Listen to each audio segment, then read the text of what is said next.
everyone, Orianthi here. Greetings to all the people part of the MALIBU fan club and sending love and light your way. And yeah, hope to see you all soon on the road. I'm touring a lot. Peace and love.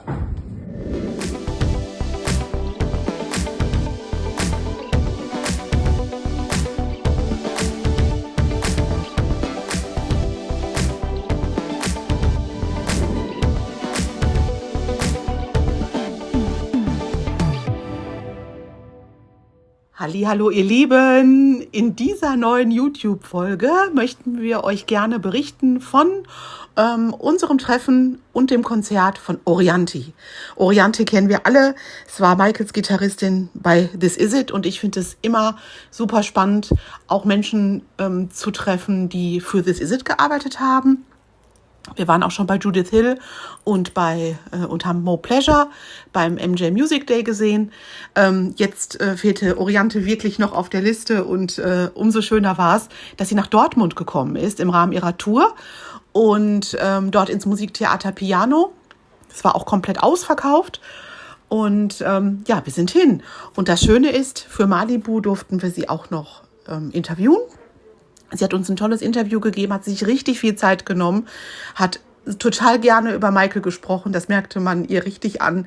Sie fragte auch dann nach einem Foto und wir haben auch noch Autogramme bekommen und einen Gruß für die Malibus, den wir schon gepostet haben.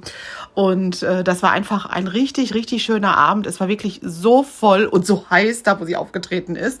Aber es hat sich wirklich gelohnt. Also sie hat eine tolle Stimme, kann unglaublich gut spielen und ist halt dazu auch noch ein echt netter Mensch.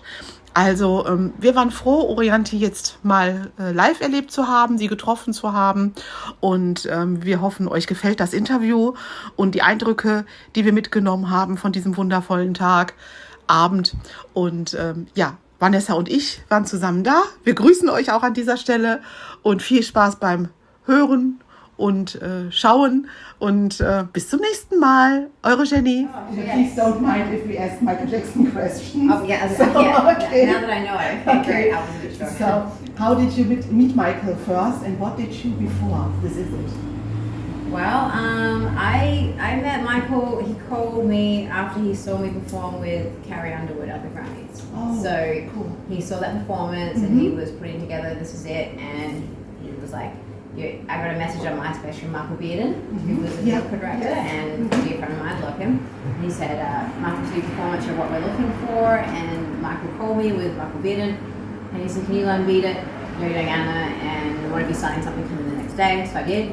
And I was making my record, Interscope Records, because I was signed to a major record deal. So I was working, and I was like, well, this will be cool. I didn't tell anybody, and I went and did it. So yeah. And then he was like, okay, you're hired. Let's do it. And Wow, yeah, crazy. It was crazy. Must be It was crazy moment. It was very crazy. Wow. So the rehearsals for This Is It, how often did you rehearse together, and what was your experiences at the rehearsals? Oh my god, we rehearsed every day. From like 11:30 in the morning to like 1 a.m. in the morning. Wow. Every day. That's a long time. Yes. And he always showed up? Or? Every day. Every day? Every day. And what was your opinion about his, how he was? He was very, he was just about attention to detail with my guitar playing, to like the sounds, the band, the dancers, the whole show, everything. I mean, he was into everything. He worked overtime. I mean, anyone that said that he was worn out by the end. He overworked himself, I think, surely. Okay. And you all had fun together? It was a great work together? It was amazing. Yeah? It was amazing. Okay. We had the best time, and he was so excited. And I'm very sad to this day that we couldn't have seen the concert through because he really wanted to do it. We had tickets, but okay. Nice. Okay. Yeah. Yes. It would have been great Yeah. to see you on It would have stage been with them, amazing, of course. and Michael would have had the best time, and we all would have had the best time. The fans, of course. He wanted to do it for the fans and his kids. So yeah. A few years ago we met Judith Hill, and Yeah, she she's is. also so nice I and love so her. talented. I love her. Yeah. She's awesome. What stands out most in your mind? Just how excited he was about everything being added to the show, like when we got like the giant spider covered in Swarovski crystals, when we got the things put in it was like these vents with the air coming through. He could stand over here so the air could come through, and he was excited. He was just, I don't know, just very excited about everything. And envisioned it to be the biggest show on earth, and it was going to be, and just he'll come over to us and say like, you know, like, I want to try this, I want to try different things, and can you come up with the end of black or white and an ending for it. So I wrote that ending called Aftermath. Oh, okay. So got home, wrote the riff, came back, and like, wow, it's crazy. And I didn't know if he was going to like it or not. And we played it for him, and he's like, I love it. And I was like, okay. I was like, thank God. Is there a special moment you would like to share with us you had with Michael?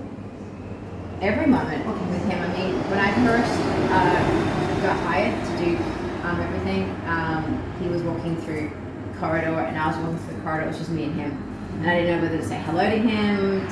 I don't know. And he came up and he grabbed my hand and he goes, "I'm so happy that you're a part of this." And he was so sweet, and and the whole experience was just. He was a beautiful person, and he did so much for children. He did so much for people that people don't even know about. Like he gave away a lot of money and helped charities and families. And Neverland Ranch was actually just helping people. I played there. I did a thing for Make-A-Wish Foundation for some children that were dying, and it was really, really tough to do that because, you know, when you meet these kids, you know that, like, you know, they've got these like terminal illnesses, and he gave, and he was just a very talented, sweet person and eccentric. I mean, he had like a big, you know, personality and like the way he dressed, everything. It was incredible, but he wanted to bring people together. He wanted to be the best entertainer on the planet and put on a real show for everyone. And I think that he truly just, he just always like wanted to be remembered as like, you know, greatest entertainer, someone who really gave back in a big way. Like, you know, how many people came to see him, but he always like, he said like gave so much on stage, and then off stage he gave so much too, you know, all the families, you know, that needed it. So really good person. Yeah. So the last question is, what did you learn from Michael for your future career? Just give it all on stage. Music's about bringing people together. You know, there's no divide. It's not about like, you know, religion. It's not about like, you know, where you come from. Everything. It's all about like, how do you feel in that moment? Entertaining people is about taking people away from reality, from everyday lives, so you can just feel like good in that moment. And even if like, you know, as performers, we don't always feel 100%, like, because we travel so much and do everything. It's like, but for that hour and a half that I'm on stage or whatever, I want everyone to have a good time. You know, that's the main thing for me. And then afterwards, I can go collapse somewhere. You know, amazing. So yeah, that's the whole thing. But yeah, look, and Michael always pushed us to be like better performers, better musicians, dancers, whoever was doing whatever, to be part of the show, just to be your best. Yeah. So I mean, you know, from Michael to I've had so many different mentors and people that I'm very grateful to have. They've taught me a lot, but yeah, Michael was the biggest. He was the biggest entertainer in the world, for sure. Yeah. Thank you.